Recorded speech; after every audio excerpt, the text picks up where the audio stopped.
The question that I want to answer today is, why doesn't God do anything? So a lot of religious people and people, atheists, will say, if there is a God, why doesn't he do anything? The simple answer, and I'm going to explain it, is that he can't. God does not exist within this dimension of time. Our dimension exists as time. Everything is quantified, measured, hot, cold, up, down, left, right, me, you, happy, sad, etc., etc. God being able to do something in this world would be the equivalent of you sleeping and trying to do something within your dream. So you are the dream. You created the whole dream. The entire dream is your consciousness, and you're normally acting as a character, first person within the dream. But the reason why God can't do anything would be the same as you when you're sleeping. So now we think, or we've been told, that we live in a material universe. I don't believe that. I believe that we live in a conscious universe, and out of consciousness comes the material world. The very simple example is my dream. The second my dream forms, it does not take 13.8 billion years to form. The second my dream starts, instantaneously, I've created a whole universe, a whole world. I've created solid matter within my dream. If you're in my dream, people are in my dream, I've actually created life. So you've created a whole universe. You've created time. You've created solid material, matter, and you've created people and life. If my petty mind can produce that with my consciousness, then imagine what the mind of the universe or God would be able to do. So God, we'll say, is oneness, because everything in our dimension is two-ness or duality, because it's all measured. So there's 2 points, A and B, left and right, so on and so forth. God being oneness is all the things that are eternal, infinite, and timeless. None of those things can be counted. They can't be quantified. So the eternal, the infinite, and the timeless can only be expressed through oneness. Because the second you have a second point, you have duality, you have two-ness, and you can now count. So in our dimension, God doesn't exist. There's no eternal, there's no infinite, and there's no timeless in this dimension. It's not eternal, it's temporal or temporary. It's not infinite, it's finite, it's a limited space. And there's time, it's not timeless. You have a beginning and an end. I'm going to explain this actually in 3 dimensions, and it's more of a comical explanation, but it implies. So imagine there's 3 dimensions. In the first dimension, you have a little kid that believes in Santa Claus. So in that child's reality, Santa, the reindeers, Rudolph flying around, that he somehow delivers billions of gifts in one night and slides down the chimney and, eats billions and billions of cookies and drinks, a couple billion glasses of milk, all in one night. To that child, in his dimension, in his reality, that is real. Now, in the second dimension is you, is the entire world, everyone. The thing is within the second dimension, in the same way that that little kid believes in Santa Claus, the one thing that you and everyone believes in is time. Now, what's funny is that the majority of you go to churches and chapels and synagogues and mosques and temples and ashrams and other holy religious spiritual places, and you talk about or pray to or worship something that's timeless, that's eternal, infinite, and timeless. The problem is you're doing it from a dimension of time. Okay. Now, those things that are eternal, infinite, timeless, those are going to be the third dimension. I'll get to it in a second. But here you are in your dimension of time. And even a quantum physicist who could be atheist and doesn't believe in God is theorizing about the Higgs boson or the multiverse or parallel universes, black holes, white holes. They're using thought, logic, which is a product of time. It's measurable, it's quantifiable, it's reactionary. So even a quantum physicist is sitting within a dimension of time, using a product of time as thought, and theorizing about things that are eternal, infinite, and timeless outside of this dimension. Now, the interesting thing is if I die right now, physically die, my relationship with time would end. Now, the link between the second here and the third dimension, which is time to the timeless, or our life to the eternal and infinite, is that boundary of time. So I physically die, and my relationship with time ends. The key, and this is a spiritual concept about dying within, sometimes people use the word letting go, awakening, different terms. But imagine going so deep inside. If you consider an onion and you peel an onion, there's no core. You would peel, peel, peel, and then at one point the onion would disappear. It would basically dissolve. So if I went so deep within my mind that I dissolved myself or surrendered myself, the term, again, spiritually was called dying within. I would also end my relationship with time. And that individual, while physically existing within this dimension of time, would now have touched on things outside of the dimension, which would be using consciousness. So really quickly, sorry, wrong way. I'm looking opposite, so I apologize. So if this is the Big Bang, and then this is kind of the explosion and everything forms, and we have our world, and we have all our religion, Christianity, Judaism, Islam, Sufism, Buddhism, Hinduism, Taoism, the Baha'i Faith, Zoroastrianism, Wicca, shamanism, all these different spiritual and religious practices to look into truth. But there's also science, there's math, there's philosophy, there's psychology, binary code. There's a lot of different ways to look into truth. The point is, though, is that it's one truth. So take someone like Elon Musk, who believes possibly this is simulation. So whether it's a simulation, whether it's this reality, whether it's God and angels, aliens, or whether it's a dream, whether this is just a conscious universe, the same truth applies. Oneness is oneness and truth is truth. It's like saying there's God, Allah, Yahweh, Brahma, universal life source, energy, great spirit. You're calling it by different names, but the truth is the truth, and that one truth applies to all the names that you give it. Okay? So now imagine I go so deep within that I surrender myself and I die within. So while I'm physically standing in this world, in this dimension of time, I would be touching on principles that are outside of time. Now, essentially what we are is a vessel. So I'm going to touch on this really quick, and I'm going to go this way here. Sorry, wrong way, that way. So in the beginning, just if you're not religious, follow this hypothetically. In the beginning, there's one energy. We'll call that God. There's no other substance in the universe. Energy cannot be created or destroyed. So my question of what would God make everything out of? It's himself. There's no other substance. There's no anything. There's no nothing. There's just this one energy. So now imagine the entire universe and everything is made out of God. Why do you think quantum physics is telling us now that every atom is conscious? It's literally conscious if it's being observed.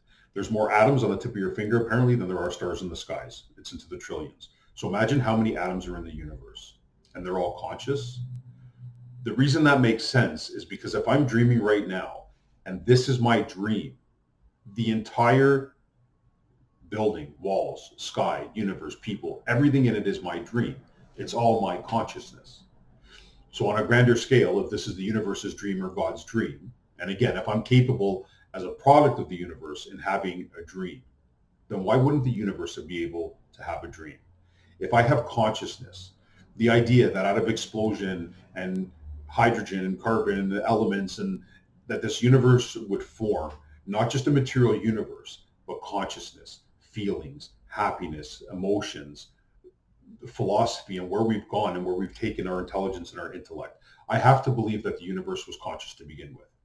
So going back to the dream analogy right now, so if I'm sleeping right now, and this is my dream, this touches on the Trinity. When you think of the Father, the Son, and the Holy Spirit, and people, Muslims don't think, or different religions are like, no, there's not a Trinity, it's one God. Yes and no, it is. Both points are true. If I'm sleeping, I am the dreamer. I'm the dream, and I'm also the character in the dream. I'm all three.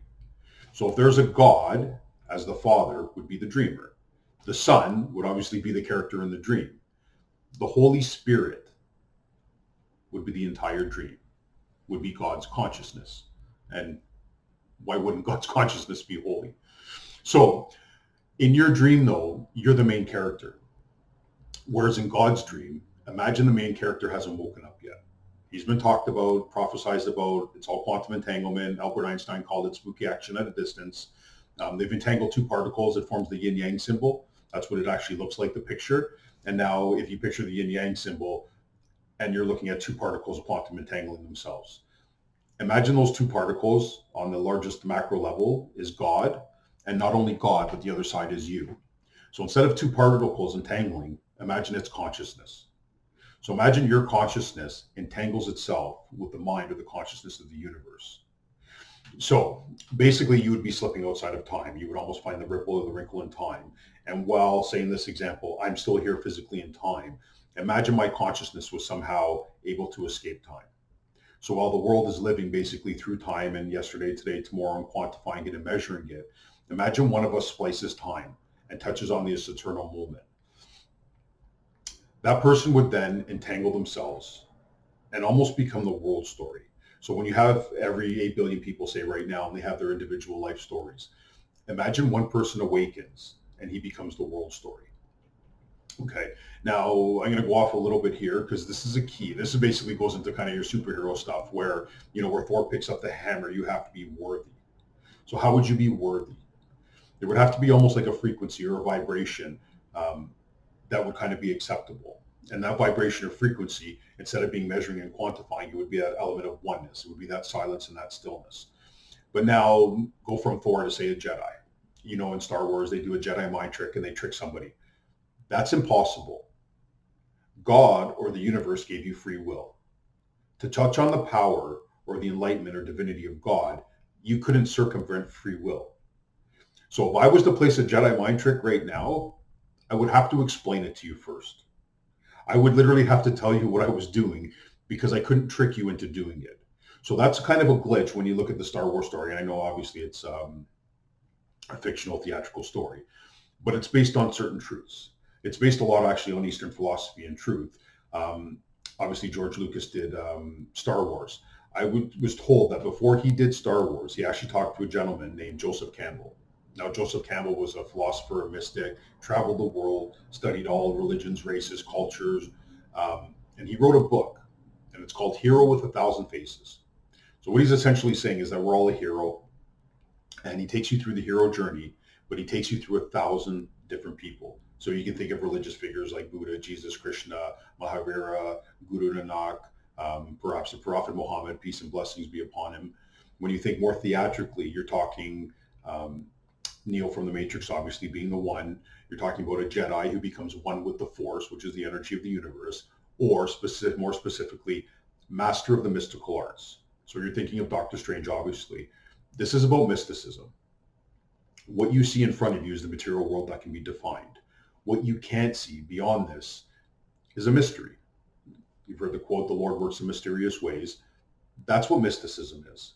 So it's looking into the unknown, but it's essentially looking into the darkness. The darkness isn't murdering and killing people and cults and, murdering babies and twins and all this occult stuff that you've heard about. The darkness is within. It's going within. So when you think about, the superhero movies, when they go into the quantum realm, going within would be touching on the quantum realm. If you go deep enough within and you strip away the self, instead of reacting and quantifying and using your senses, excuse me, you would go so deep within, you would touch on the silence and your self would dissolve. Now I'm going to touch on two quotes here. I've said them before. Religiously speaking, be still and know that I am. That would be God. Or more universally, scientifically speaking, to the mind that is still, the whole universe surrenders. So if you imagine in the beginning, there was God and just the will of God. I've touched on this point. How do I have free will?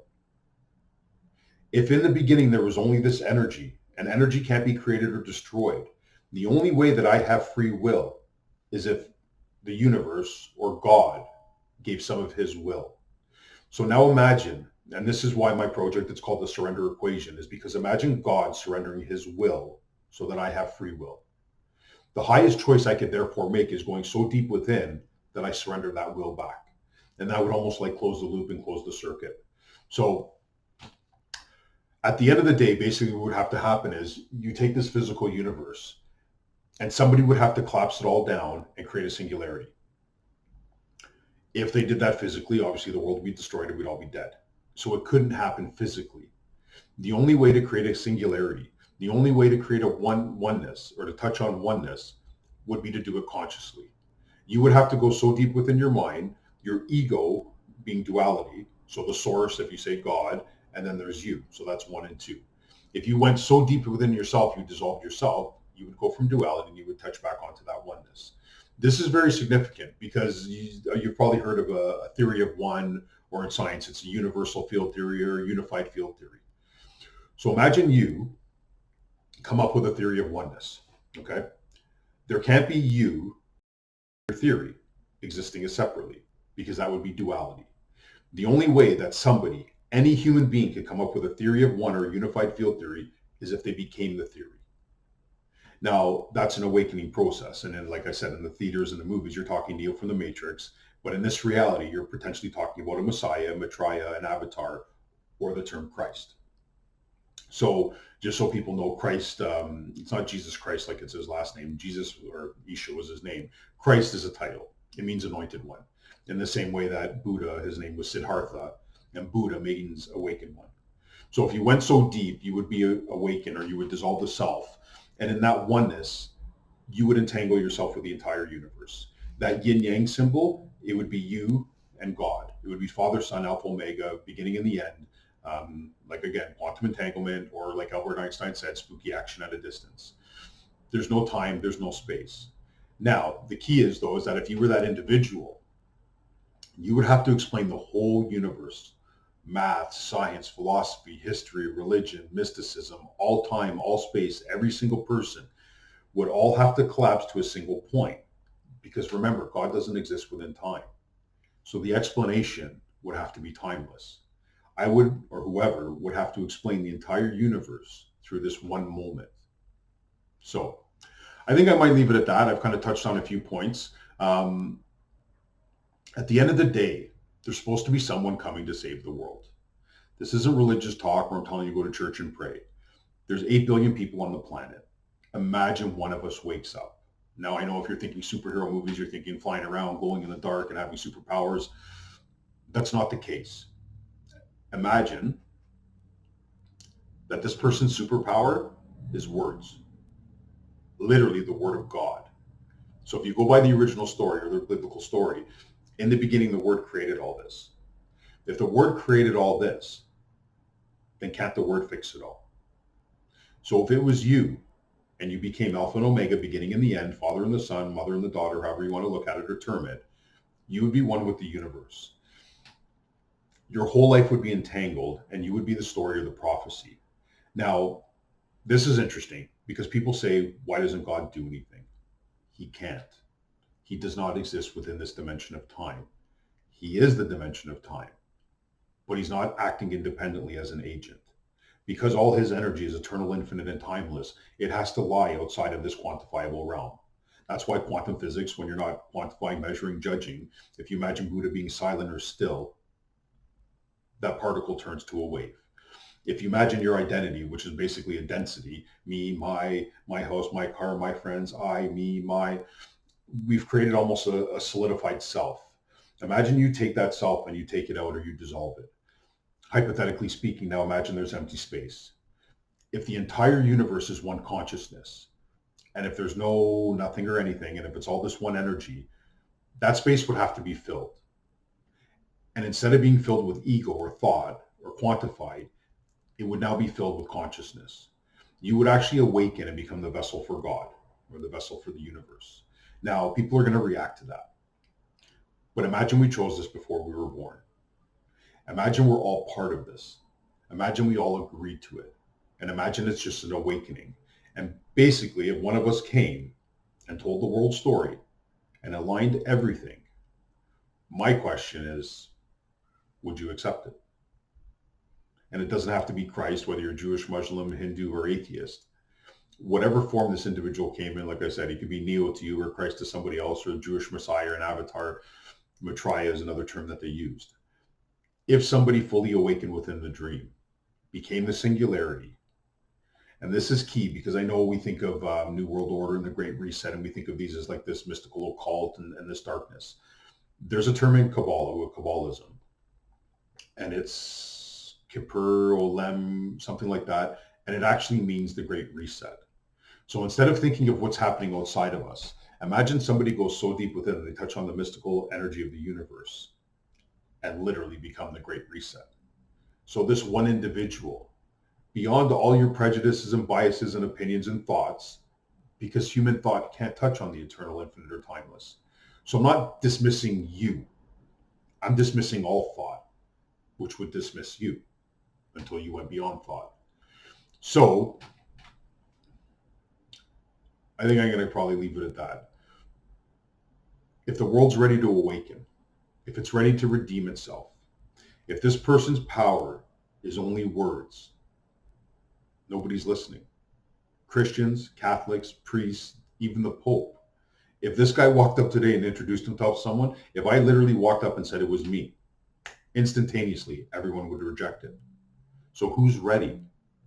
It becomes a deeper issue when you look at the government of Canada or Canadian Charter of Rights, police, because if he came, he would be arrested, he would be institutionalized, and he would be silenced. I'm going to leave this as one final point. They say that Jesus is going to come in the clouds. And I've asked Christians and Catholics and priests, do you think he's going to come in the clouds? And a lot of them say, yeah, they think he's going to come floating in on the clouds. The story from 2,000 years ago needs to be filtered through, not just today, but through this very moment, because this is the eternal moment. I just lost my train of thought for a quick second, but I'm going to leave it at that.